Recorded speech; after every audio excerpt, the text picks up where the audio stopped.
මම මේ උදේම පන්සලට යනවා කිරියහාර පූජා කරන්න. මගේ 21 වෙනි උපන්දිනය තමයි මේ. ඉතින් මට හිතුණා මේක ලොග් එකක් විදිහට අරන් එන්න. මොකද මං හරියම ආසයි මෙවැනි එකතු කරන්න.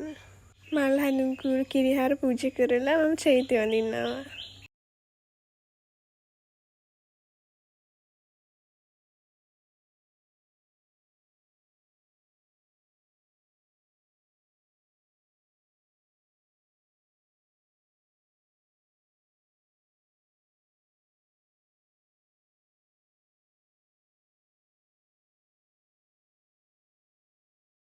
ඊට පස්සේ මං ගෙදර ඇවිල්ලා පේර බලයක් හිටෙව්වා.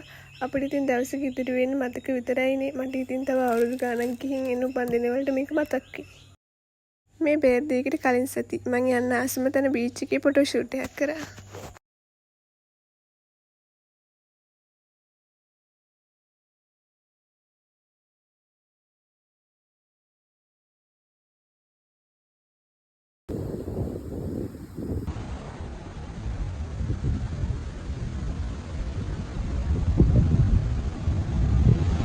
ඉතින් මම ප්ලෑන් කරා වගේ මගේ බර්ත්ඩේ එක දවසේ ලස්සනට ගෙවුණා.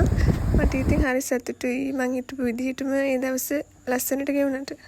ඉතින් ඔයාලා මගේ vlog එක එන්ජොයි කරාද? කමෙන්ට් එකකුත් දාගෙන යන්න.